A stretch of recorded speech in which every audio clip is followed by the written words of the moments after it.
A new study says there's a 70% chance that a recession will occur in the next 6 months. There's a 70% chance that a recession will hit in the next 6 months, according to this new research from the MIT Sloan School of Management and State Street Associates. The researchers created an index comprised of 4 factors and then used the Mahalanobis distance, a measure initially used to analyze human skulls, to determine how current market conditions compared to prior recessions.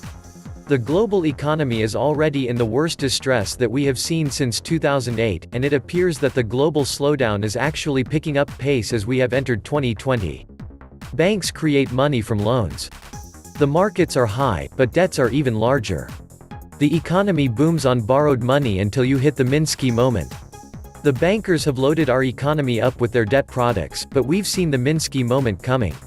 Our economy is on the edge of the precipice, and the last thing we need is any more problems. The banks were using stock gains to maintain liquidity. Powell wants to keep those banks afloat. Ultimately, stocks are just a part of that puzzle. I am still of the belief the economy was toast in 2008. The last 11 years as a form of life support. Pulling the plug is the decision that's faced today. Trillions in debt to squeeze out a miserable 1.8% GDP growth. The juice ain't worth the squeeze. The U.S. Manufacturing Weekly Hours Index has been plunging since mid-2019, now at some 40.40. And along comes the coronavirus. China did what everyone else did, but saw that their economy had filled up with the bankers' debt products before it crashed. China claiming everything is under control is ludicrous. The official numbers from China have said that the virus growth rate for the past 10 or so days has been linear, at approximately 3,000 to 4,000 cases per day. This has nothing to do with the growth rate of the virus and everything to do with test kit availability and the fact the testing labs are running at maximum capacity. If it's growing faster than they can test for it, it's out of control. In the last 24 hours, according to the World Health Organization, we had the most cases in a single day. The primary concern is not as much for the dead and dying, as it is for the millions of people not working, not out shopping and not traveling. Kind of cold-hearted but true. China is clearly lying about this virus. They'd never shave a few points of their GDP for the flu. 400 million people are now under lockdown. That's more than the entire population of the US. Locked it down, people can't produce or consume. Let's say 25% of the 400 million under lockdown are working age. That's 100 million people not going to work. China is an export and construction-based economy with a mountain of debt. Regional Chinese banks were already collapsing pre-virus. China is now on the precipice. On top of its domestic problems, China has a big problem with its other largest trade partner. The EU is China's largest trading partner, and China is the EU's second largest trade partner after the United States. However, the EU continues to slow down, as EU growth slowed to just plus 0.1%. France's economy contracts by 0.1% in the last quarter. Italy is shrinking by 0.3%. German industrial production fell for the 5th time in the last 7 months. According to the OECD, the German economy is expected to grow by 0.4% in 2020 and 0.9% in 2021. German factory orders contracted 2.1% month-on-month. I cannot see a pathway towards China reaching even recently reduced economic growth estimates for this year. I am stunned that any growth at all is predicted. There will be macro lessons aplenty about how rolling debt, supply chain disruptions, and severe drops in demand for commodities all interact globally. This thing will explode worldwide when you think it's over. Coronavirus will succeed in destroying China, and the global economy. This whole event is quite fortuitous for Trump and the US. The realization of just how vulnerable Chinese supply lines are, coupled with the poor quality and theft of IP, will cause everyone left there to leave. China's January trade data, due to be released today, will be delayed until next month. The long-awaited black swan is here. When these clowns realize they can't convince us that we are heading toward imminent recession, they will instead assert that we are actually in a recession. Mark my words. That's how desperate these mental patients have become. We are moving towards an economic Armageddon that will shake the world to its core. This observation is based on the fact the numbers simply don't work. Call it a multi-generational realignment if you wish, but in reality, it is the recognition that our path was an unsustainable illusion. The situation has become dire, and the numbers do not work. Borrowing money to pay the interest on past debt and negative interest rates merely is not a prescription that leads to economic nirvana and bliss. Welcome to the Atlantis Report. Since 2008, China has been growing by adding more and more debt, but they can't do that anymore as they have seen the Minsky moment on the horizon. The last thing they needed was the coronavirus. 3 provinces, 60 cities, and 400 million people are now facing China's most strict level of lockdown, as Beijing struggles to contain the coronavirus outbreak as the virus has already spread to more than 24 countries. That's more than 400 million people forcibly locked inside their homes. Shutting down growth means disrupted supply chains. This could end with starvation and sickness. Said differently, coronavirus is not the only way that coronavirus will kill. When you quarantine 400 million indefinitely in the highest manufacturing regions, you're pretty much toast. The financial markets are about to get monkey hammered, and this time the Fed can do nothing. The dominoes are going to start falling, and when they do, it's going to go fast. Once the algo's circuit breakers trip, it is a race to the bottom.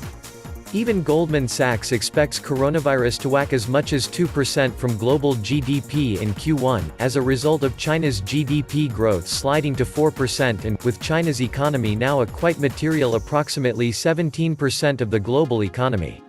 The collapse in economic contribution from Chinese tourism and trade. Not to mention crippled supply chains. It is now widely accepted that as China sneezes, the world will be impacted. Regardless of the supply chain disruption in China, which is significant. How are you going to quarantine this if it breaks out in a city in Europe or America? Although in recent weeks, equity and bond markets gave up some of their gains as uncertainty about the economic effects of the coronavirus weighed on investors' sentiment. The markets are still high, but debts are even higher. The banks are now getting direct injections on a daily basis via Fed repos.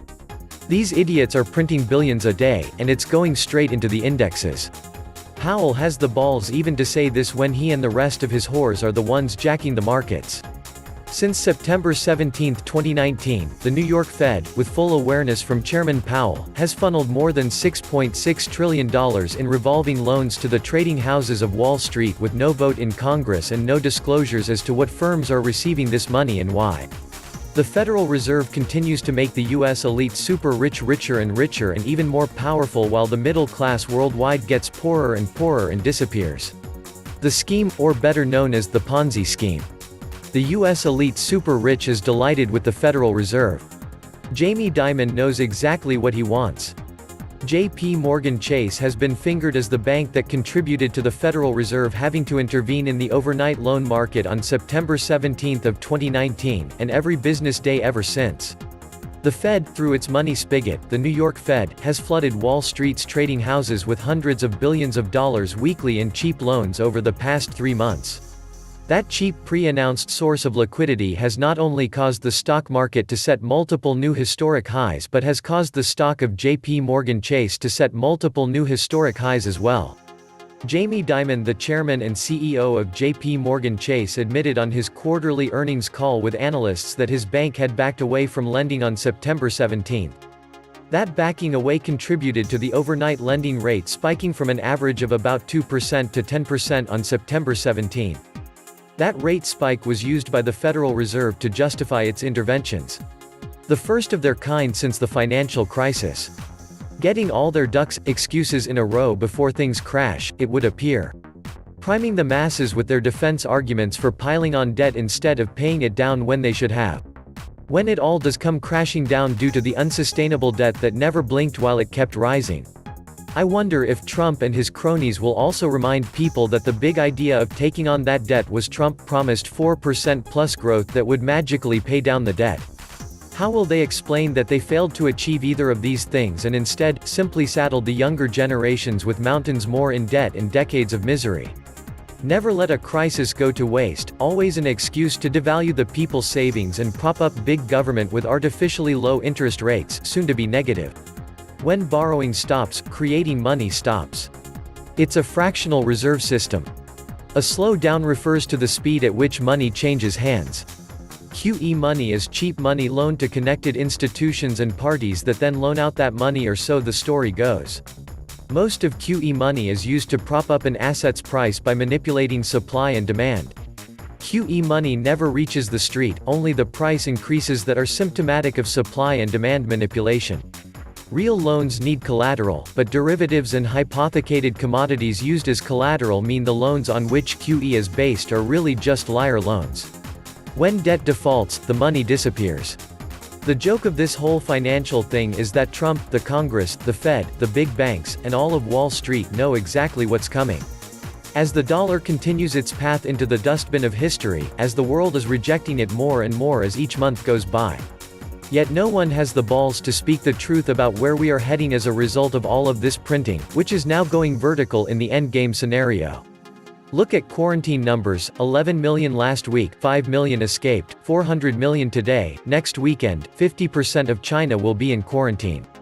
It looks like China will be forced to lock down the country this coming week, and the industry will stop. There's going to be mass starvation as food runs out. Other diseases will emerge as bodies overwhelm disposal. We are in uncharted waters. Data, charts, etc. mean fuck all anymore. There is no market, only printing, and the resultant bubble. When it pops is anyone's guess, but I'm willing to bet most will be insolvent by the time it does. Our call at the Atlantis Report remains that one should not expect a US recession ahead of presidential elections. After that, the Greatest Depression and probably even World War III. This was the Atlantis Report. Please like, share, and subscribe. Thank you.